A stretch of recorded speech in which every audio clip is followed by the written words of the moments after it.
ನಮಸ್ಕಾರ ನ್ಯೂಸ್ ಎಟ್ 11 ಗೆ ಸ್ವಾಗತ. ನಾನು ನವಿತಾ ಜೈನ್. ಮಂಗಳೂರಲ್ಲಿ ಮಾಧ್ಯಮ ಹತ್ತಿಕ್ಕುವ ಕೆಲಸ ನಡೀತಿದ್ಯಾ? ಪೊಲೀಸ್ ಇಲಾಖೆಯಿಂದಲೇ ಎಂತಹ ಕೃತ್ಯನ? ಸಿಎಫ್ಐ ತಾಳಕ್ಕೆ ತಕ್ಕಂತೆ ಕುಣಿತಿದ್ದಾರ ದಕ್ಷಿಣ ಕನ್ನಡ ಪೊಲೀಸರು.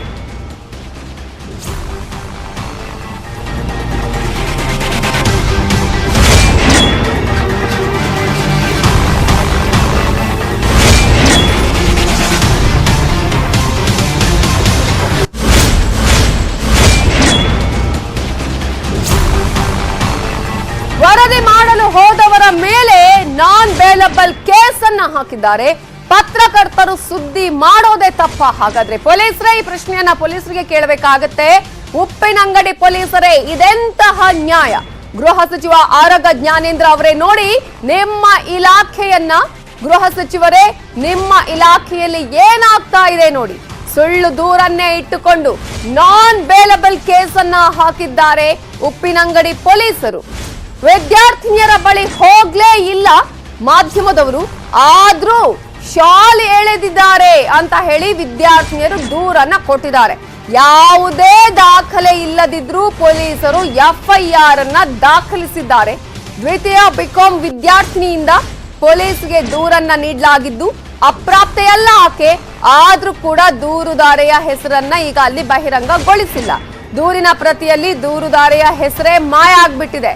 ದೂರು ಕೊಟ್ಟ ತಕ್ಷಣವೇ ಎಫ್ಐಆರ್ ಮಾಡಿದ್ದಾರೆ ಉಪ್ಪಿನಂಗಡಿ ಪೊಲೀಸರು.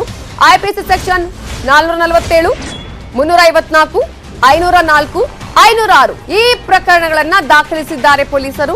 ನ್ಯೂಸ್ 18 ವರದಿಗಾರ ಸೇರಿದಂತೆ 3 ಪತ್ರಕರ್ತರ ಮೇಲೆ ಪ್ರಕರಣ ದಾಖಲಿಸಿದ್ದಾರೆ. ದೂರು ಸುಳ್ಳು ಅನ್ನೋದಕ್ಕೆ ಸಾಕ್ಷ್ಯ ಕೂಡ ಇದೆ, ಸಿಸಿಟಿವಿ ದೃಶ್ಯಾವಳಿ ಇದೆ. ಆದ್ರೂ ಕೂಡ ಸಿಸಿಟಿವಿ ದೃಶ್ಯಾವಳಿಯನ್ನ ವಶಕ್ಕೆ ಪಡಿತಾ ಇಲ್ಲ ಪೊಲೀಸರು. ಯಾಕೆ ಅನ್ನುವಂಥ ಪ್ರಶ್ನೆ ಇಲ್ಲಿ ಮೂಡುತ್ತೆ. ದಾಖಲೆಗಳನ್ನ ವಶಪಡಿಸಿಕೊಳ್ಳದೆ, ಪರಿಶೀಲಿಸದೆ ಇದೆಂತಹ ಕ್ರಮವನ್ನ ಕೈಗೊಂಡಿದ್ದಾರೆ ಪೊಲೀಸರು. ಈಗ ಸುಳ್ಳು ದೂರನ್ನ ದಾಖಲಿಸ್ತಾರ. ಈಗ ಅವ್ರು ಏನ್ ಪ್ರೊಸೀಜರ್ ಇದೆಯಲ್ಲ ಅದನ್ನ ಮಾಡ್ಲಿ, ಅದ್ರ ಬಗ್ಗೆ ನಮ್ಗೆ ಯಾವುದೇ ರೀತಿಯ ತಕರಾರು ಇಲ್ಲ. ಅದ್ರ ಬಗ್ಗೆ ನಾವು ಏನು ಕ್ವಶನಿಂಗ್ ಮಾಡ್ತಾ ಇಲ್ಲ.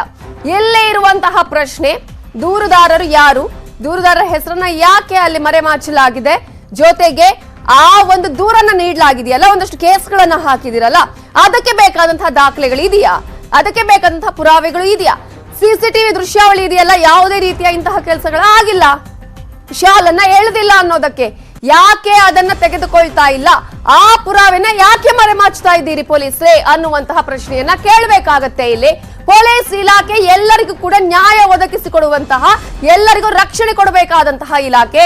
ಆದ್ರೆ ಇಲ್ಲಿ ಏನ್ ಮಾಡ್ತಾ ಇದೆ, ಯಾರ ಒತ್ತಡಕ್ಕೆ ಇಲ್ಲಿ ಮಣಿತಾ ಇದೆ ಇಲ್ಲಿ ಪೊಲೀಸ್ ಇಲಾಖೆ? ಉಪ್ಪಿನಂಗಡಿ ಪೊಲೀಸರು ಸಿಎಫ್ಐ ಅವರ ಒತ್ತಡಕ್ಕೆ ಮಣಿತಿದಾರಾ, ಅವರ ಒತ್ತಡದಿಂದ ಈ ರೀತಿಯಂತಹ ದೂರನ್ನ ದಾಖಲಿಸ್ತಿದಾರಾ ಅನ್ನುವಂತಹ ಪ್ರಶ್ನೆ ಕೇಳಬೇಕಾಗತ್ತೆ ಈಗ. ಯಾಕಂದ್ರೆ ಉಪ್ಪಿನಂಗಡಿಯ ಕಾಲೇಜಲ್ಲಿ ಏನು ನಡೆದಿದೆ, ಅಲ್ಲಿ ಆದಂತಹ ಘಟನೆಗಳು ಏನೇನು, ಆ ನಂತರ ಅಲ್ಲಿ ಯಾವ ರೀತಿಯ ಬೆಳವಣಿಗೆಗಳಾಗಿದೆ ಎಲ್ಲವೂ ಕೂಡ ಮಾಧ್ಯಮದವರಿಗೆ ಗೊತ್ತಿದೆ. ಇದರ ಬಗ್ಗೆ ಇನ್ನಷ್ಟು ಡೀಟೇಲ್ಸ್ ಕೊಡೋದಕ್ಕೆ ನಮ್ಮ ರಿಪೋರ್ಟರ್ ಕಿಶನ್ ಶೆಟ್ಟಿ ಈಗ ಫೋನ್ ಸಂಪರ್ಕದಲ್ಲಿದ್ದಾರೆ. ಕಿಶನ್ ಶೆಟ್ಟಿ, ಮಾಧ್ಯಮದವರ ಮೇಲೆ ಇಷ್ಟೊಂದು ಪ್ರಕರಣಗಳನ್ನು ದಾಖಲಿಸಿದ್ದಾರೆ, ಅಂತಹ ತಪ್ಪು ಏನಾಗಿದೆ? ನವಿತಾ, ಮಾಧ್ಯಮದವರು ತಮ್ಮ ಕರ್ತವ್ಯವನ್ನ ಮಾಡಿದ್ದೇ ತಪ್ಪಂತ ಇಲ್ಲಿ ಹೇಳ್ಬೋದು. ಯಾಕೆಂದ್ರೆ ನಮ್ಮ ಪುತ್ತೂರು ವರದಿಗಾರ ಅಜಿತ್ ಕುಮಾರ್ ಸೇರಿದಂತೆ ಸ್ಥಳೀಯ ವಾಹಿನಿಯ ವರದಿಗಾರರು ಮೊನ್ನೆ ಉಪ್ಪಿನಂಗಡಿ ಕಾಲೇಜಿಗೆ ಒಳಗೆ ಹೋಗಿ ಪ್ರಾಂಶುಪಾಲರ ಜೊತೆ ಅಧಿಕೃತವಾಗಿ ಮಾಹಿತಿಯನ್ನ ತೆಗೆದು ಹೊರ ಬರುವಂತಹ ಸಂದರ್ಭದಲ್ಲಿ ಒಂದು ಸಮುದಾಯದ ಸುಮಾರು 25ಕ್ಕಿಂತ ಹೆಚ್ಚು ವಿದ್ಯಾರ್ಥಿಗಳು ನಮ್ಮನ್ನ ತಡೆದು ಆ ವಿಡಿಯೋ ಎಲ್ಲವನ್ನ ಡಿಲೀಟ್ ಮಾಡಿದ್ದಾರೆ ಮತ್ತು ಕೊಲೆ ಬೆದರಿಕೆಯನ್ನು ಕೂಡ ಹಾಕಿದ್ದಾರೆ. ಈ ಹಿನ್ನೆಲೆಯಲ್ಲಿ ಅವತ್ತೇ ಪೊಲೀಸ್ ಸ್ಟೇಷನ್ಗೆ ಕಂಪ್ಲೇಂಟ್ ಅನ್ನು ಕೊಟ್ಟರು. ಇದರ ಮುಂದುವರಿದ ಭಾಗವಾಗಿ ಒಂದು ದಿನದ ನಂತರ ಹಿಜಾಬ್ ವಿದ್ಯಾರ್ಥಿನಿ, ಅದೇ ಕಾಲೇಜಿನ ಹಿಜಾಬ್ ವಿದ್ಯಾರ್ಥಿನಿ, ದ್ವಿತೀಯ ಬಿಕಾಂನ ವಿದ್ಯಾರ್ಥಿ ಈಗ ಒಂದು ಸುಳ್ಳು ಕೇಸನ್ನ ಕೊಟ್ಟಿರುವಂತದ್ದು. ಆ ಸುಳ್ಳು ಕೇಸ್ನಲ್ಲಿ ಹಲವಾರು ಹೀನಾಯವಾಗಿ ಅವರು ನಡ್ಕೊಂಡಿದ್ದಾರೆ ಮತ್ತು ಅಸಭ್ಯವಾದಂತಹ ವರ್ತನೆಯನ್ನ ತೋರಿದ್ದಾರೆ ಎಂಬುದಾಗಿ ಸುಳ್ಳು ಕೇಸನ್ನ ಹಾಕಿದ್ದಾರೆ. ಆದ್ರೆ ಪೊಲೀಸರು ಮಾತ್ರ ಇದನ್ನ ಯಾವುದನ್ನೇ ಪರಾಮರ್ಶಿಸದೆ ಮತ್ತು ಸಿಸಿಟಿವಿ ದಾಖಲೆಗಳನ್ನ ಆಧರಿಸದೆ ಸುಮಾರು 5 ಸೆಕ್ಷನ್ಗಳನ್ನು ಹಾಕಿದ್ದಾರೆ. ಅದರಲ್ಲಿ ಒಂದು ನಾನ್ ಬೇಲೆಬಲ್ ಸೆಕ್ಷನ್ ಕೂಡ ಇರುವಂತದ್ದು. ಪೊಲೀಸರು ಇದರಲ್ಲಿ ಸ್ಪಷ್ಟವಾಗಿ ಗೊತ್ತಾಗುತ್ತೆ ಯಾರ್ದೋ ಕೈ ಕೆಳಗೆ ಕುಣಿತಿದ್ದಾರೆ ಅಂತ ಹೇಳಿ, ಯಾರ್ದೋ ಒತ್ತಡಕ್ಕೆ ಮಣಿದಿದ್ದಾರೆ ಅಂತ ಹೇಳಿ. ಹಾಗಾಗಿ ಉಪ್ಪಿನಂಗಡಿ ಪೊಲೀಸರು ಇದಕ್ಕೆ ಉತ್ತರವನ್ನು ಕೊಡ್ಬೇಕಾಗತ್ತೆ, ಯಾವ ಆಧಾರದಲ್ಲಿ ಎಫ್ಐಆರ್ ಅನ್ನ ಹಾಕಿದ್ದಾರೆ ಅಂತ ಹೇಳಿ. ಯಾಕಂದ್ರೆ ಎಲ್ಲವೂ ಕೂಡ ಅಲ್ಲಿ ಸಾರ್ವಜನಿಕರ ಎದುರುಗಡೆ ಆಗಿರುವಂತದ್ದು. ಪೊಲೀಸರು ಕೇವಲ 10 ಮೀಟರ್ ದೂರದ ಕಾಂಪೌಂಡ್ ನ ಹೊರಭಾಗದಲ್ಲಿ ಎಲ್ಲವೂ ಕೂಡ ಗಮನಿಸ್ತಾ ಇದ್ರು. ನಮ್ಮ ಪ್ರತಿನಿಧಿಗಳು ಪ್ರಿನ್ಸಿಪಾಲ್ ಚೇಂಬರ್ ಇಂದ ಹೊರ ಬರುವಂತದ್ದು ಮತ್ತೆ ಆವರಣದಲ್ಲಿ ವಿದ್ಯಾರ್ಥಿಗಳು ಅವರನ್ನ ಮುತ್ತಿಗೆ ಹಾಕಿರುವಂತದ್ದು ಎಲ್ಲವೂ ಕೂಡ ಪೊಲೀಸ್ ಕ್ಯಾಮೆರಾದಲ್ಲಿ ಕೂಡ ಸೆರೆಯಾಗಿದೆ.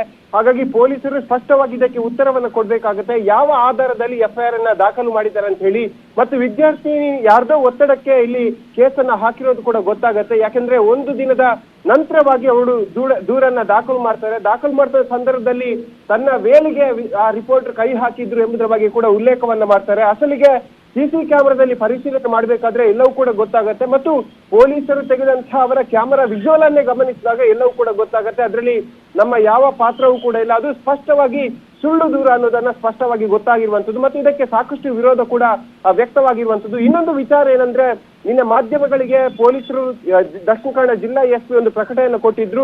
ಪತ್ರಕರ್ತರ ಮೇಲೆ FIR ಆದಂತಹ ಒಂದು ಪ್ರಕಟಣೆ ಕೊಟ್ಟಿದ್ರು. ಅದರಲ್ಲಿ ಕೂಡ ದೂರುದಾರರ ಹೆಸರು ಇಲ್ಲ. ಹಾಗಾಗಿ ಎಲ್ಲವೂ ಕೂಡ ಒಂದು ಮತೀಯ ಸಂಘಟನೆಯ ಕೈಗಳಿಗೆ ನಡೆಯುತ್ತಿದೆ ಸ್ಪಷ್ಟವಾಗಿ ಗೊತ್ತಾಗುತ್ತೆ. ಹಾಗೆ ಸಂಪರ್ಕದಲ್ಲಿರಿ ಕಿಶನ್. ಈಗ ಈ ರೀತಿಯಾಗಿ ತನ್ನ ಮೇಲೆ ದೂರನ ದಾಖಲಿಸಿಕೊಂಡಿದ್ದಾರೆ ಅಂದ್ರೆ ಇವರ ಮೇಲೇನೆ ದೂರ ದಾಖಲಿಸ ನಮ್ಮ News18 ಕನ್ನಡದ ರಿಪೋರ್ಟರ್ ಅಜಿತ್. ಈಗ ಅಜಿತ್, ನೀವು ಅಲ್ಲಿ ಹೋದಂತಹ ಸಂದರ್ಭದಲ್ಲಿ ಅಲ್ಲಿರುವಂತಹ ದೃಶ್ಯಾವಳಿಗಳೇ ಹೇಳುತ್ತೆ ಅಲ್ಲಿ ಏನೂ ಆಗಿಲ್ಲ ಅಂತ ಹೇಳಿ. ಸುಖಾಸುಮ್ಮನೆ ಯಾಕಂತ ಈ ರೀತಿಯಾದಂತಹ ಒಂದು ದೂರನ್ನ ದಾಖಲಿಸಿದ್ದಾರೆ? ನೀವು ಅಲ್ಲಿ ಏನಾಗಿದೆ ಅನ್ನೋದನ್ನ ಎಕ್ಸ್ಪ್ಲೇನ್ ಮಾಡಬಹುದಾ ಅಜಿತ್?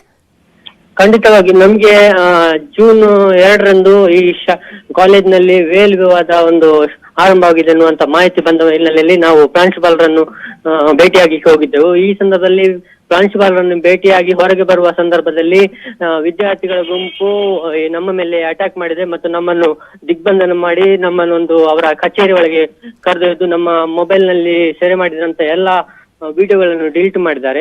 ಈ ಒಂದು ಕುಕೃತ್ಯಕ್ಕೆ ನಮ್ಮ ಸಂಶಯ ಪ್ರಕಾರ ಪ್ರಾಂಶುಪಾಲರು ಕೂಡ ಒಂದು ಕುಕೃತ್ಯಕ್ಕೆ ಅವರಿಂದಾನೇ ಈ ಒಂದು ದೂರು ದಾಖಲಾಗಿದ್ದಂತನಾ? ಖಂಡಿತವಾಗಿ. ಅದಲ್ಲದೆ ದೂರು ನೀಡಿದ ಬಳಿಕ ನನಗೆ 10ಕ್ಕೂ ಮಿಕ್ಕಿದ ಫೋನ್ಗಳನ್ನು ಮಾಡಿ ನನ್ನ ಮೇಲೆ ಒತ್ತಡ ಕೂಡ ತಂದಿದ್ದಾರೆ. ಯಾಕೆಂದ್ರೆ ದೂರನ್ನು ಹಿಂಪಡಿಬೇಕು, ವಿದ್ಯಾರ್ಥಿಗಳ ಭವಿಷ್ಯದ ಪ್ರಶ್ನೆ ಎನ್ನುವ ಒಂದು ಒತ್ತಡ ಕೂಡ ಹೇಳಿದ್ದಾರೆ.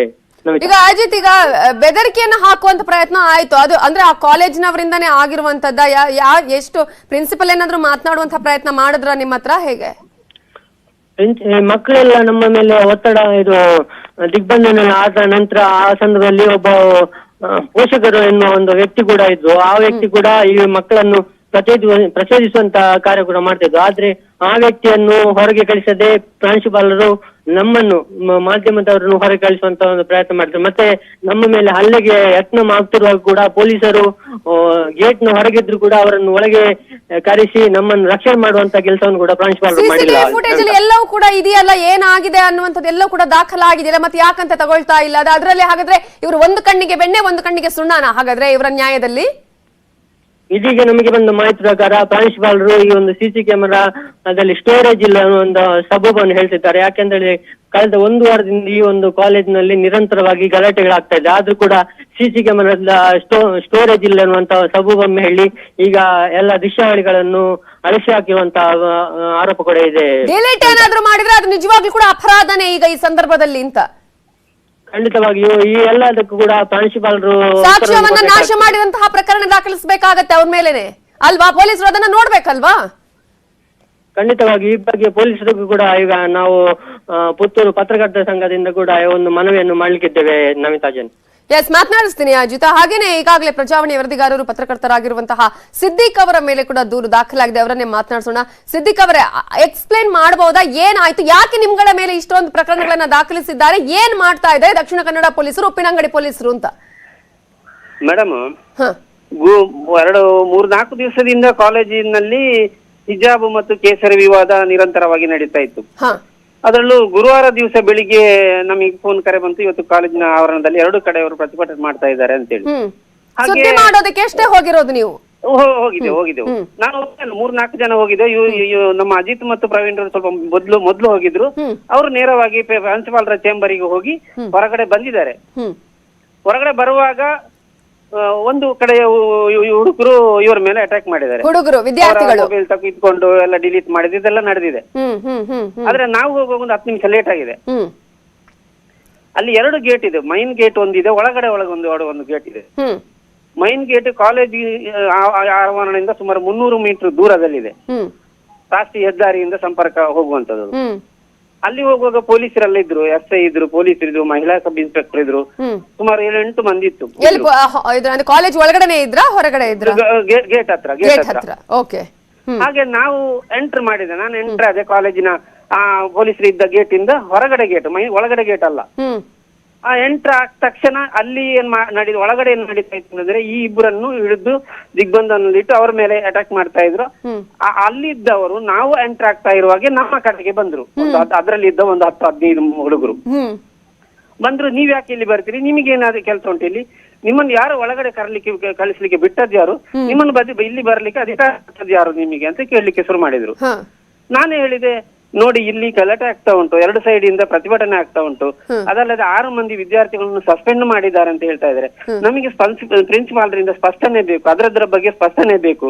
ಅದಕ್ಕೋಸ್ಕರ ನಾವು ಕಾಲೇಜಿಗೆ ಹೋಗ್ತಾ ಇದ್ದೇವೆ, ಪ್ರಿನ್ಸಿಪಾಲರ ಚೇಂಬರಿಗೆ ಹೋಗ್ತಾ ಇದ್ದೇನೆ ಅಂತ ಕೇಳಿಕೊಂಡೆ. ಇವರು ಬಿಡ್ಲಿಲ್ಲ, ಇಲ್ಲ ನೀವು ಇಲ್ಲಿ ಯಾರು ಬೇಕಾಗಿಲ್ಲ, ಮೀಡಿಯಾದವರು ನಮ್ಮ ಫೋಟೋ ತೆಗಿಬಾರ್ದು, ಕಾಲೇಜಿದ್ದು ನಮ್ಮ ಫೋಟೋ ನಾವು ವಿಡಿಯೋ ಮಾಡಬಾರ್ದು, ನಮ್ಮ ಸುದ್ದಿ ಯಾವುದು ಯಾವ ಮೀಡಿಯಾದಲ್ಲಿ ಬರಬಾರ್ದು, ಯಾರು ಮಾಧ್ಯಮದವರು ಇಲ್ಲಿ ಬರಬಾರ್ದು, ನಿಮ್ಮನ್ನು ಇದ್ರ ಒಳಗಡೆ ಬಿಟ್ಟು ನೀವು ಕ್ಯಾಂಪ್ ಅದ ಗೇಟ್ ಇಲ್ಲಿಗೆ ಬಂದದ್ದು ಯಾಕೆ ಅಂತ ಪೊಲೀಸರ ಕಣ್ಣೆದುರೇ ಆಗ್ತಾ ಇದೆ, ಕಣ್ಣೆದುರಲ್ಲಿ ಆಗ್ತಾ ಇದೆ. ಕೇವಲ ನನಗೆ ಮತ್ತು ಪೊಲೀಸರಿಗೆ 10 ಮೀಟರ್ ಡಿಸ್ಟೆನ್ಸ್ ಇರುದು ಮೇಡಮ್, 10 ಮೀಟರ್, 15-20 ಮಂದಿ ನನ್ನನ್ನು ಸುತ್ತುವರೆದಿದ್ದಾರೆ. ಆದ್ರೆ ನಾನು ಇಷ್ಟೇ ಹೇಳ್ತಾ ಬಂದದ್ದು, ನೋಡಿ ಮಕ್ಕಳೇ, ಈಗ ನಾವು ಬಂದಿದ್ದು ಇಲ್ಲಿಯ ಘಟನೆಯನ್ನು ನಿಜವಾಗಿ ತಿಳ್ಕೊಳ್ಳಿಕ್ಕೆ ಪ್ರಿನ್ಸಿಪಾಲ್ರ ಹತ್ರ ಒಂದು ಸ್ಟೇಟ್ಮೆಂಟ್ ತಗೊಳ್ಬೇಕು. ಆಗ್ಲಿ ನಿಮ್ಮದು ಏನಾದ್ರು ವರ್ಷನ್ ಉಂಟಾ ಹೇಳಿ, ನಾನು ದಾಖಲು ಮಾಡಿಕೊಳ್ತೇನೆ, ನಿಮ್ಮ ವರ್ಷನನ್ನು ಕೂಡ ನಾನು ದಾಖಲು ಮಾಡಿಕೊಳ್ತೇನೆ, ಅದನ್ನು ಹೇಳಿ. ಅದನ್ನು ಬಿಟ್ಟು ನೀವು ಇದರೊಳಗಡೆ ಬರಬಾರ್ದು, ಕಾಲಿಡಬಾರ್ದು, ಇದಕ್ಕೆ ಏನ್ ಅರ್ಥ ಇದೆ ಅಂತ ಕೇಳಿದೆ. ಇದರ ಬರಬಾರ್ದು ಅಂತ ಹೇಳಿಕೆ ನಿಮಗೆ ಏನ್ ಅಧಿಕಾರ ಇದೆ ಅಂತ ಹೇಳಿದೆ. ಆದ್ರೂ ಅವರು ನಮ್ಮನ್ನು ಒಳಗಡೆ ಹೋಗ್ಲಿಕ್ಕೆ ಬಿಡ್ಲಿಲ್ಲ ನನ್ನನ್ನು. ನಾವು ವಾಪಸ್ ರಿಟರ್ನ್ ಬಂದು ಪೊಲೀಸರ ಹತ್ರ ಹೇಳಿದೆ, SI ಹತ್ರನೇ ಹೇಳಿದೆ, ಏನ್ ಸರ್ ಇದು, ನಮಗೆ ಒಂದು ಪ್ರಿನ್ಸಿಪಾಲ್ ಹತ್ರ ಹೋಗಿ ಭೇಟಿ ಮಾಡಿ ಅದರ ಒಂದು ಕಾಪಿ ಬೇಕು, ಅದನ್ನು ತಗೊಳ್ಬೇಕು ಅಂತ ಬಂದ್ರು ಬಿಡ್ತಾ ಇಲ್ಲ ಅಂತಂದ್ರೆ, ಬನ್ನಿ ನನಗೊಂದು ಕಾಪಿ ಬೇಕು, ಬನ್ನಿ ಸರ್ ನನ್ ಜೊತೆ ಯಾರನ್ನು ಕಳಿಸಿ ಅಂತ ಹೇಳಿದೆ SI ಅವರ ಹತ್ರ. ಈ SI ಬರ್ಲಿಲ್ಲ, ಯಾರನ್ನು ಕಳಿಸ್ಲೂ ಇಲ್ಲ, ಆಗ್ಲಿ ಅಂತ ಹೇಳಿ. ಹೌದು, ನಾವು ರಿಟರ್ನ್ ಬಂದಿದ್ದೇವೆ. ಆಕ್ಚುಲಿ ನಾನು ಕ್ಯಾಂಪಸ್ನ ಒಳಗಡೆ ಹೋಗ್ಲಿಲ್ಲ, ಆದ್ರೆ ಇವತ್ತು ನನ್ನನ್ನು ಸೇರಿಸಿದ್ದಾರೆ. ಈಗ ಅವರಿಬ್ರು ಕ್ಯಾಂಪಸ್ನ ಒಳಗಡೆ ಹೋಗಿದ್ದಾರೆ, ಚೇಂಬರಿಗೆ ಹೋಗಿದ್ದಾರೆ, ಬಂದಿದ್ದಾರೆ. ಇವರೇ ಈ ಹುಡುಗರೇ ಇವರ ಮೇಲೆ ದಬ್ಬಾಳಿಕೆ ಮಾಡಿ ದೌರ್ಜನ್ಯ ಮಾಡಿದ್ರು. ಎಲ್ಲವೂ ಕೂಡ CCTV ಫುಟೇಜ್ ಅಲ್ಲಿ ದಾಖಲಾಗಿತ್ತಲ್ವಾ? ಇದೆ, ಬೇಡ ಹೋಗ್ಲಿ. ಈಗ ನನ್ನನ್ನು 10-20 ನಿಮಿಷ ಕಾಲ ಇದೇ ಹುಡುಗರು ಅಷ್ಟು ಮಾಡುವಾಗ ಪೊಲೀಸಿನ ಕಡೆಯಿಂದ ವಿಡಿಯೋ ಮಾಡ್ತಾ ಇದ್ರು, ಮಹಿಳಾ ಸಬ್ ಇನ್ಸ್ಪೆಕ್ಟರ್ ವಿಡಿಯೋ ಮಾಡ್ತಾರೆ, ನಮ್ಮ SB ರಿಪೋರ್ಟರ್ ಇರ್ತಾರೆ ಅದರಲ್ಲಿ ಇದೆಯಲ್ಲ ಲಿಂಕ್ ಇದರದ್ದು, ಅವರು ವಿಡಿಯೋ ಮಾಡಿದ್ದಾರೆ. ಮೂರು ಮಂದಿ ವಿಡಿಯೋ ಮಾಡಿದ್ದಾರೆ. ಇದೆಲ್ಲವನ್ನು ಎಲ್ಲಾ ಸಾಕ್ಷ್ಯಗಳು ಇಟ್ಟುಕೊಂಡು ಕೂಡ ಕೇಸನ್ನು ದಾಖಲಿಸ್ತಾರೆ ಇವರು, ಒಂದು ಸುಳ್ಳು ದೂರನ್ನ ಇಟ್ಟುಕೊಂಡು ಹಾಕಿದ್ದಾರೆ. ಕನಿಷ್ಠ ಆ ಹುಡುಗಿ ಕೊಟ್ಟಾಗ ಇವರು ಹೇಳಿಬೋದಿತ್ತು, ನಾವು ನಮ್ಮ ಕಣ್ಣೆದುರಲ್ಲಿ ಇದ್ರಲ್ಲ ಇವರು, ಯಾಕೆ ಸುಳ್ಳು ಕೇಸ್ ಕೊಡ್ತಾ ಇದೀರಿ ಅಂತ ಕೇಳ್ಬೋದಿತ್ತು. ಇವರಿಗೆ ಕೇಳಲಿಲ್ಲ. ಅಜಿತ್ ಅಲ್ಲಿ ಹೋದಂತಹ ಸಂದರ್ಭದಲ್ಲಿ ಒಂದಷ್ಟು ಈಗ ಅಲ್ಲಿ ವಿದ್ಯಾರ್ಥಿಗಳು ಕೂಡ ಮುತ್ತಿಕ್ಕುವಂತ ಪ್ರಯತ್ನ ಆಗುತ್ತೆ, ಪ್ರಿನ್ಸಿಪಾಲ್ ಕಚೇರಿಯಿಂದ ಆಮೇಲೆ ಬರುವಂತಹ ಪ್ರಯತ್ನಗಳಾಗುವಂತ ಸಂದರ್ಭದಲ್ಲಿ ಅವಕ್ಕೆ ದೂರನ್ನ ಕೊಡ್ತಾಳೆ ಒಬ್ಬ ವಿದ್ಯಾರ್ಥಿನಿ, ಶಾಲನ್ನ ಎಳೆದಿದ್ರು ಅಂತ ಹೇಳಿ ಒಂದು ಸತ್ಯವನ್ನ ಮರೆಮಾಚುವಂತ ಕೆಲಸಗಳು ಹೇಗಾಗುತ್ತೆ, ವಿದ್ಯಾರ್ಥಿನಿ ಈ ಸಂದರ್ಭದಲ್ಲಿ ಯಾವ ರೀತಿಯಂತಹ ಪಾಠವನ್ನ ಕಲಿತಾರೆ, ಎಂತಹ ಭವಿಷ್ಯವನ್ನ ರೂಪಿಸಿಕೊಳ್ತಾರೆ ಅಂತ ಹೇಳಿ ನಾವು ತೀರಾ ದಿಗ್ಭ್ರಮೆ ಮತ್ತು ಏನು ಹೇಳಬೇಕು ಅಂತ ಅರ್ಥ ಇಲ್ಲ. ಇದನ್ನ ಹೇಳಲಿಕ್ಕೆ ಅರ್ಥವೇ ನನಗೆ ಯಾರಾದ್ರೂ ಕುಮ್ಮಕ್ಕಿದೆ ಅಂತ ಅನ್ಸುತ್ತಾ ಸಿದ್ದಿಕ್ ಅವರೇ? ಇದರ ಹಿಂದೆ ಕುಮ್ಮಕ್ಕಿದೆ ನಮಗೆ ಗೊತ್ತಾಗ್ತಾ ಇಲ್ಲ. ಯಾಕಂದ್ರೆ ಈ ವಿದ್ಯಾರ್ಥಿಗಳು ಯಾರೋ ಹಿಂದೆ ಹೇಳುವವರು ಇರ್ಬೋದು ಹೀಗೆ ಮಾಡಿ ಅಂತೇಳಿ. ಮತ್ತೆ ನನಗೆ ಅನಿಸ್ತಂತದ್ದು ಉಪ್ಪಿನಗಡಿ ಪೊಲೀಸರ ಇಂಟ್ರೆಸ್ಟ್ ಇದ್ದಾರೆ ಅಂತ ಸಂಶಯ ಪಡುವಂತಾಗಿದೆ. ಅದನ್ನು ಒಪ್ಪಿಕೊಳ್ತಾರೆ ಅವರು. ಅಜಿತ್ ಹೋಗಿ ದೂರನ್ನ ದಾಖಲಿಸ್ತಾರೆ ಸಿದ್ದಿಕ್ ಅವರೇ, ಅವರಿಗೆ ಬೆದರಿಕೆ ಬರುತ್ತೆ, ಅವರಿಗೆ ಆ ನಂತರ ಮತ್ತೊಂದು ದೂರು ದಾಖಲಾಗುತ್ತೆ, ಫೇಕ್ ಕಂಪ್ಲೇಂಟ್ ದಾಖಲಾಗುತ್ತೆ. ಆ ನಂತರ ಅದರ ವಿರುದ್ಧ ಇವರು ಕ್ರಮವನ್ನು ಕೈಗೊಳ್ತಾರೆ. ಇದು ನ್ಯಾಯ. ಹೌದು, ಇದು ನೋಡಿ, ಇದು ಘಟನೆ ಆದ್ದು ಗುರುವಾರ 11 ಗಂಟೆ 40 ನಿಮಿಷಕ್ಕೆ ಏನಾದ್ದು. ಇವರು ನಿನ್ನೆ ಕಂಪ್ಲೇಂಟ್ ಕೊಟ್ಟಿದ್ದು ಸುಮಾರು 36 ಗಂಟೆ ನಂತರ ರಿಸೀವ್ ಮಾಡಿಕೊಂಡಿದ್ದು. ಸತ್ಯ ಘಟನೆ ಆಗಿದ್ರೆ ಆವಾಗ್ಲೇ ಬಂದು ಬೇಡುವ ಅಲ್ವಾ? ನೀವು ಒಂಚೂರು ನೆಟ್ವರ್ಕ್ ಇರೋ ಪ್ಲೇಸ್ಗೆ ಬರ್ಬೋದಾ? ವಾಯ್ಸ್ ಬ್ರೇಕ್ ಆಗ್ತಾ ಇದೆ. ಸರಿ ಹೇಳಿ ಮೇಡಮ್. ಹೇಳಿ ಕಂಟಿನ್ಯೂ ಮಾಡಿ. ಅದೇ 36 ಗಂಟೆ ಮೇಲೆ ಮತ್ತೊಂದು ದೂರು ದಾಖಲಾಗತ್ತೆ. ಹೌದು, ಘಟನೆ ಆದ್ದು ಗುರುವಾರ ದಿವಸ 11:30 11:40 ಏನೋ. ಆದ್ರೆ ಇವರು ಕಂಪ್ಲೇಂಟ್ ಮಾಡಿದ್ದು ನಿನ್ನೆ ಸಂಜೆ. ಅದರ ಮೇಲೆ ಕ್ರಮ ಕೈಗೊಳ್ತಾರೆ ಇವ್ರು. ಈ ಹಿಂದೆ ಫಸ್ಟ್ ಕೊಟ್ಟಂತಹ ಕಂಪ್ಲೇಂಟ್ ಮೇಲೆ ಯಾವುದೇ ರೀತಿಯ ಕ್ರಮ ಇಲ್ಲ, ಎನ್ಕ್ವೈರಿ ಇಲ್ಲ, ಅವ್ರು ಯಾರ್ಯಾರು ಏನೇನಾಗಿದೆ ಅನ್ನೋದನ್ನ ನೋಡುವಂತಹ ಒಂದು ಸೌಜನ್ಯವನ್ನು ಕೂಡ ಪೊಲೀಸರು ತೋರಿಸೋದಿಲ್ಲ, ವಿಚಾರಣೆ ಮಾಡೋದಿಲ್ಲ. ಆಕ್ಚುಲಿ ಎಲ್ಲಾ ದಾಖಲೆ ಇವ್ರ ಹತ್ರನೇ ಇರೋದು. ಅಲ್ಲಿ ಏನ್ ನಡೆದಿದೆ ಅಂತ ಹೇಳಿ ಹೋಗ್ಲಿ, ಕಾಲೇಜ್ ಫುಟೇಜ್ ಇಲ್ಲ ಅಂತ ಇರ್ಲಿ, ಇವ್ರ ಹತ್ರ ದಾಖಲೆ ಇದೆಯಲ್ಲ, ಇವರು ವಿಡಿಯೋ ಮಾಡಿದಾರಲ್ಲ. ಆ FIR ಅಲ್ಲಿ ಕೂಡ ಹೆಸರಿಲ್ಲ ಅಂತಲ್ವಾ? ಹೌದು, ಕಂಪ್ಲೇಂಟರ್ ಹೆಸರಿಲ್ಲ. ಈಗ ಕಂಪ್ಲೇಂಟರ್ ಹೆಸರು 18 ವರ್ಷದ ಒಳಗಿನ ವಯಸ್ಸಿನ ಹುಡುಗಿಯಾಗಿದೆ, ಹೆಸರು ಇಲ್ಲ, ಅಪ್ರಾಪ್ತ ಅಂತ ಹೇಳ್ಬೋದು. ಸೆಕೆಂಡ್ ಇಯರ್ ಡಿಗ್ರಿ ಅಂತಂದ್ರೆ 18 ವರ್ಷ ದಾಟಿದೆಯಲ್ವಾ? 20 ವರ್ಷ, 18 PUC ಗೆ 19 20 ಸೆಕೆಂಡ್ ಇಯರ್ ಗೆ 20 ವರ್ಷ ಹೆಸರು ಮೆನ್ಷನ್ ಮಾಡ್ಬೇಕು. ಅದನ್ನ ಯಾಕೆ ಮುಚ್ಚಿಡ್ತಾರೆ ಇವರು?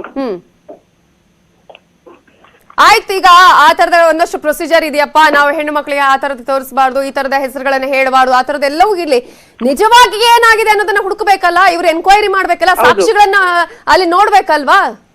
ಹೌದು. ಆ ಕೆಲಸ ಯಾಕೆ ಮಾಡ್ತಾ ಇಲ್ಲ ಪೊಲೀಸರು?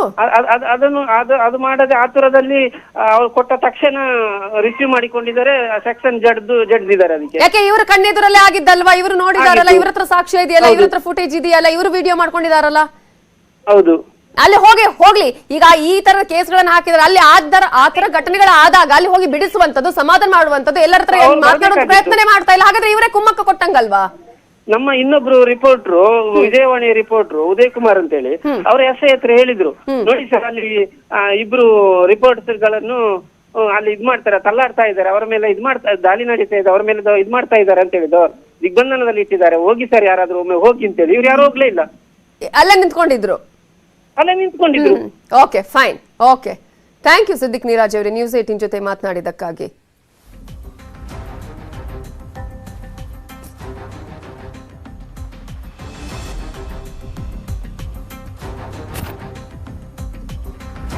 ಮಾಧ್ಯಮವನ್ನ ಹತ್ತಿಕ್ಕುವಂತಹ ಕೆಲಸ ನಡೀತಾ ಇದೆಯಾ ಅನ್ನುವಂತಹ ಪ್ರಶ್ನೆಯಲ್ಲಿ ಹುಟ್ಟು ಹಾಕಿದೆ ಈ ಒಂದು ಘಟನೆ. ಪೊಲೀಸ್ ಇಲಾಖೆಯಿಂದಲೇ ಇಂತಹ ಕೃತ್ಯನ ಅನ್ನೋದನ್ನ ಕೇಳಬೇಕಾಗುತ್ತೆ. ಪತ್ರಕರ್ತರ ಮೇಲೆ ಸುಳ್ಳು ಕೇಸನ್ನ ಹಾಕಲಾಗಿದೆ. ಇಲ್ಲಿ ಇದು ಯಾವ ನ್ಯಾಯ? ಪೊಲೀಸರು ಯಾವ ರೀತಿಯಾದಂತಹ ನ್ಯಾಯವನ್ನ ಯಾರಿಗೆ ಕೊಡಿಸುವಂತಹ ಪ್ರಯತ್ನವನ್ನ ಮಾಡ್ತಾ ಇದ್ದಾರೆ?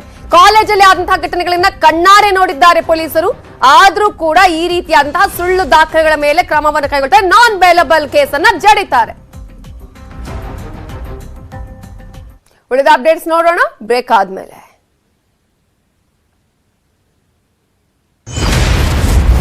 ಶ್ರೀರಂಗಪಟ್ಟಣ ಜಾಮಿಯಾ ಮಸೀದಿ ಆಂಜನೇಯ ದೇಗುಲದ ಕುರು ತಾರಕಕ್ಕೇರಿದೆ ಮಂಡ್ಯದ ಜಾಮಿಯಾ ಮಸೀದಿ ವಿವಾದ. ದಾಖಲೆ ಅಂತಂದ್ರೆ ಮೈಸೂರು ಗೆಜೆಟಿಯರ್ನಲ್ಲಿ ಬ್ರಿಟಿಷ್ ಅಧಿಕಾರಿಗಳು ಅವತ್ತು ಸ್ಪಷ್ಟವಾಗಿ ಬರೆದಿದ್ದಾರೆ, ಈ ಒಂದು ಜಾಗದಲ್ಲಿ ದೇವಸ್ಥಾನವಿತ್ತು, ಟಿಪ್ಪು ಸುಲ್ತಾನ್ ಅದನ್ನು ಹೊಡೆದು ಹಾಕಿ ಮಸೀದಿ ಕಟ್ಟಿದ್ದಾನೆ ಎನ್ನುವಂಥ ದಾಖಲೆ ನಮಗೆ ಸಿಕ್ಕಿದೆ. ಎಲ್ಲರಿಗಿಂತ ಮೊಟ್ಟ ಮೊದಲು ಗ್ರೌಂಡ್ ರಿಪೋರ್ಟ್ ಮಾಡಿದ್ದೆ ನ್ಯೂಸ್ 18. ಈ ಬಗ್ಗೆ ನ್ಯೂಸ್ 18 ಕನ್ನಡ ಸತ್ಯಾನುಸತ್ಯತೆಯನ್ನ ಪರಿಶೀಲಿಸಿತು.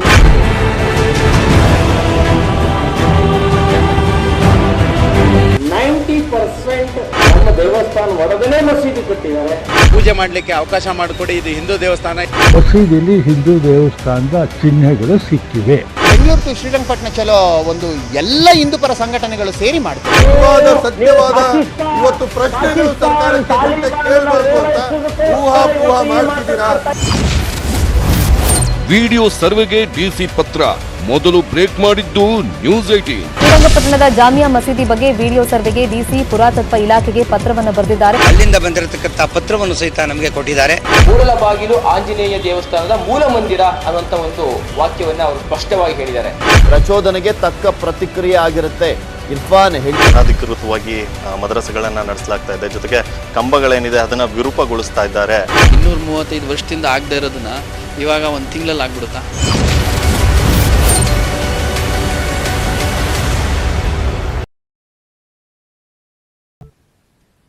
Welcome back. ಮಂಗಳೂರಲ್ಲಿ ಮಾಧ್ಯಮವನ್ನ ಹತ್ತಿಕ್ಕುವಂತಹ ಕೆಲಸವನ್ನ ಮಾಡ್ಲಾಗ್ತಾ ಇದೆಯಾ ಅನ್ನುವಂತಹ ಪ್ರಶ್ನೆಗೆ ಹೌದು ಅನ್ನುವಂತಹ ಉತ್ತರವನ್ನ ಕೊಡಬೇಕಾಗುತ್ತೆ. ಯಾಕಂದ್ರೆ ಯಾರನ್ನ ರಕ್ಷಣೆ ಮಾಡಬೇಕಾಗಿತ್ತೋ, ಎಲ್ಲರ ಪರವಾಗಿ ನಿಲ್ಬೇಕಾದಂತಹ ಪೊಲೀಸ್ ಇಲಾಖೆಯೇ ಇಂತಹ ಕೃತ್ಯವನ್ನ ಮಾಡ್ತಾ ಇದೆ. ಸಿಎಫ್ಐ ತಾಳಕ್ಕೆ ತಕ್ಕಂತೆ ಕುಳಿತಿದ್ದಾರ ದಕ್ಷಿಣ ಕನ್ನಡ ಪೊಲೀಸರು ಅನ್ನುವ ಪ್ರಶ್ನೆಯನ್ನ ಕೇಳಬೇಕಾಗತ್ತೆ.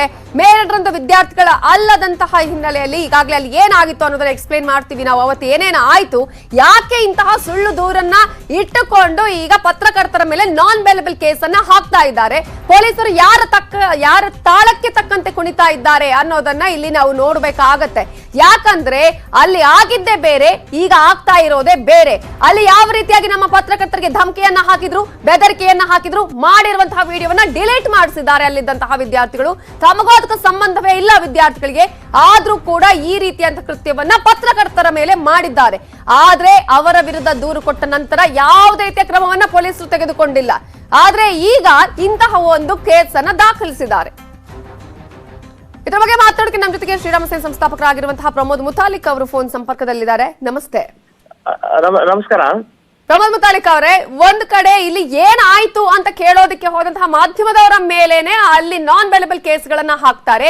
ದೃಶ್ಯಾವಳಿಗಳು ಕೂಡ ಇದ್ರೂ ಕೂಡ ಅದನ್ನ ತೆಗೆದುಕೊಳ್ಳುವಂತಹ ಪ್ರಯತ್ನ ಮಾಡೋದಿಲ್ಲ. ಪೊಲೀಸರ ಮೇಲೆನೆ ನಂಬಿಕೆ ಈಗ ಇಟ್ಟುಕೊಂಡು ಮಾಡ್ಬೇಕಂತ ಕೆಲಸ. ಆದ್ರೆ ಪೊಲೀಸರು ಇಂತಹ ಕೃತ್ಯದಲ್ಲಿ ಭಾಗಿಯಾಗಿದ್ದಾರಾ ಅನ್ನುವ ಪ್ರಶ್ನೆ ಹುಟ್ಟು ಹಾಕ್ತಾ ಇದೆ. ಈಗ ಹಿಜಾಬಿನ ಪ್ರಕ್ರಿಯೆ ಏನು ಪ್ರಾರಂಭ ಆಗಿದೆ ಅದನ್ನ ಹೈಕೋರ್ಟ್ ಹೇಳಿದ ಮೇಲೂ ಕೂಡ ಉದ್ದಟತನದಿಂದ ಅವರು ಬರ್ತಾ ಇರುವಂತಹದ್ದು, ಇವತ್ತು ಮಾಧ್ಯಮ ಅದನ್ನು ಪ್ರಚಾರ ಮಾಡ್ತಾ ಇರುವಂತದ್ದು ತಪ್ಪೇನಿಲ್ಲ. ಈಗ ಅದನ್ನು ಮನೆ ಮನೆಗೆ ತಲುಪಿಸೋದು, ವ್ಯಕ್ತಿ ತಲುಪಿಸುವಂತದ್ದು ಕೆಲಸ ಅದು ಮಾಡ್ಬೇಕಾದ ಅದನ್ನ ಕರ್ತವ್ಯ ಮಾಡ್ತಾ ಇರುವಂತದ್ದು ಸರಿ ಇದೆ. ಈಗ ಹಲ್ಲೆ ಮಾಡೋದು ಮತ್ತು ಸರ್ಕಾರ ಇವತ್ತು ಕೇಸ್ ಹಾಕೋದು, ಮಾಧ್ಯಮದವರ ಮೇಲೆ ಕೇಸ್ ಹಾಕೋದು ಅಂತಂದ್ರೆ ಅಕ್ಷಮ್ಯ ಅಪರಾಧ, ಇದು ತಪ್ಪಿದು, ಇದು ಸರಿಯಲ್ಲ ಅಂತನ್ನುವಂಥದ್ದು ಹೇಳ್ತೀನಿ. ಮಾಡಿದ್ರೆ ಖಂಡಿತವಾಗ್ಲೂ ನೀವು ಹಾಕಿ ಕೇಸ್ ಹಾಕಿ, ಯಾರು ಕೂಡ ಸಪೋರ್ಟ್ ಮಾಡೋದಿಲ್ಲ. ಆದ್ರೆ ಸುಮ್ಮನೆ ಸುಳ್ಳು ಕೇಸ್ಗಳನ್ನ ದಾಖಲಿಸ್ತಾರೆ. ಎಲ್ಲಾ ದೃಶ್ಯಾವಳಿಗಳು, ಫುಟೇಜ್ಗಳು ಇದ್ರೂ ಕೂಡ ಬೇರೆಯದ್ದೇ ದೂರಿನ ಮೇಲೆ ನಾನ್ ಬೇಲೆಬಲ್ ಕೇಸ್ ಹಾಕ್ತಾರೆ. ಇದು ತಪ್ಪು.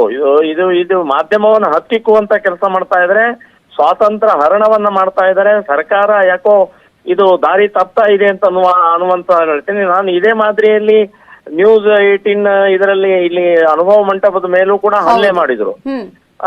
ಅದು ಕೂಡ ತಪ್ಪು, ಅಕ್ಷಮ್ಯ ಅಪರಾಧ. ಈ ರೀತಿ ಈ ಪ್ರವೃತ್ತಿ ಯಾಕೆ ಆಗ್ತಾ ಇದೆ ಅಂತಂದ್ರೆ ಇವತ್ತು ಸರ್ಕಾರದ ದೌರ್ಬಲ್ಯ ಇದು.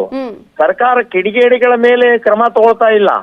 ಯಾರು ಪ್ರತಿಭಟನೆಕಾರರಿದ್ದಾರೆ, ಯಾರು ಮಾಧ್ಯಮದವರಿದ್ದಾರೆ, ಯಾರು ನಿಜವಾದ ವಿಷಯವನ್ನ ತಲುಪಿಸುವಂತ ಪ್ರಕ್ರಿಯೆ ಮಾಡ್ತಾ ಇದ್ದಾರೆ, ಅವ್ರು ಮಾಡ್ತಾ ಇದ್ದಾರೆ. ಈಗ ನಿರ್ಧಾರ ತಗೊಳ್ಬೇಕಾಗಿದ್ದು ಸಮಾಜ, ಜನ ನಿರ್ಧಾರ ತಗೊಳ್ಬೇಕು. ಅದು ಜನರವರೆಗೆ ತಲುಪಿಸುವಂತ ಪ್ರಕ್ರಿಯೆ ಮಾಧ್ಯಮದವ್ರು ಮಾಡ್ತಾ ಇರೋದೇ, ಅದು ತಪ್ಪೋ ಒಪ್ಪೋ ನಿರ್ಧಾರ ಅವ್ರು ತಗೊಳ್ಬೇಕು. ಆದ್ರೆ ಈಗ ಮಾಧ್ಯಮದವರ ಮೇಲೆ ಗುಬೆ ಕೂಡಿಸಿ ನೀವು ತಪ್ಪಿತಸ್ಥರು ಅಂತ ಹೇಳಿ ನಾನ್ ಬೇಲೆಬಲ್ ವಾರಂಟ್ ಕೇಸ್ ಹಾಕೋದು ಅಂತಂದ್ರೆ ಇದು ವಿಚಿತ್ರವಾದಂತ ಪ್ರಕ್ರಿಯೆ. ಇದು ಸರಿಯಲ್ಲ. ನಾನು ಹೇಳೋದು ಇದನ್ನ ವಾಪಸ್ ತಗೊಳ್ಬೇಕು, ಅವರು ಇದನ್ನ ರದ್ದು ಮಾಡಬೇಕು, ವಾಪಸ್ ತಗೊಳ್ಬೇಕು, ಕ್ಷಮೆ ಕೇಳಬೇಕು ನಾವು ಸರ್ಕಾರ. ಈ ರೀತಿಯ ಮಾಧ್ಯಮದವರನ್ನ ನೀವು ಅಪರಾಧಿಗಳ ಸ್ಥಾನದಲ್ಲಿ ಕೂಡಿಸೋದು, ಮಾಧ್ಯಮಗಳವರು ತಪ್ಪಿತಸ್ಥರನ್ನ ಮಾಡೋದು, ಇದು ಸರಿಯಲ್ಲ. ಇದು ಎಲ್ಲೋ ಅತಿಯಾದಂತ ಪ್ರಕ್ರಿಯೆ ಆಗ್ತಾ ಇದೆ ಅಂತ ಅನ್ನೋದನ್ನ ನಾನು ಖಂಡಿಸ್ತಾ ಇದ್ದೀನಿ, ವಿರೋಧಿಸ್ತಾ ಇದ್ದೀನಿ. ಧನ್ಯವಾದಗಳು ಪ್ರಮೋದ್ ಮುತಾಲಿಕ್ ಅವರೇ ನ್ಯೂಸ್ 18 ಜೊತೆ ಮಾತನಾಡಿದಕ್ಕಾಗಿ. ಉಳಿದ ಅಪ್ಡೇಟ್ಸ್ ನೋಡೋಣ ಬ್ರೇಕ್ ಆದ್ಮೇಲೆ.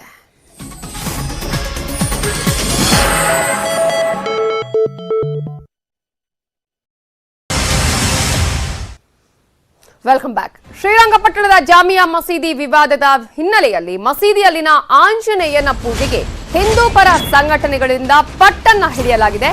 ಶ್ರೀರಂಗಪಟ್ಟಣ ಚಲೋಗೆ ಈಗಾಗಲೇ ಎಲ್ಲಾ ರೀತಿಯಂತಹ ಸಿದ್ಧತೆಯನ್ನ ಮಾಡಿಕೊಳ್ಳಲಾಗಿದೆ.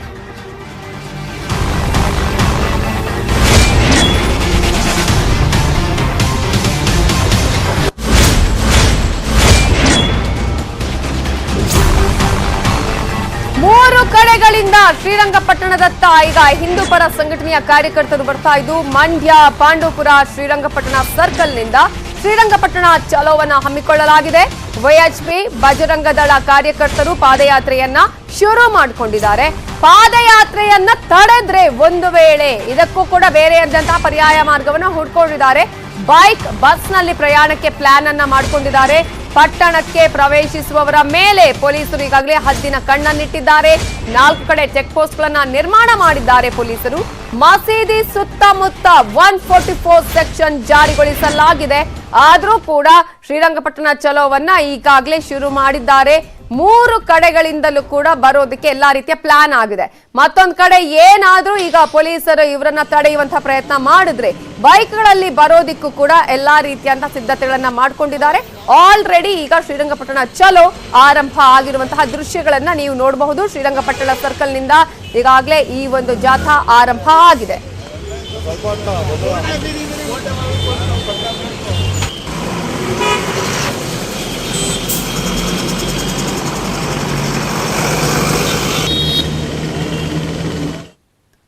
ಇವಿಷ್ಟು ಹೊತ್ತಿನ ಪ್ರಮುಖ ಸುದ್ದಿ. ನೋಡ್ತಾ ಇರಿ ನ್ಯೂಸ್ 18 ಕನ್ನಡ. ಜಾಲ ನಮ್ಮದು, ಬಲ ನಿಮ್ಮದು.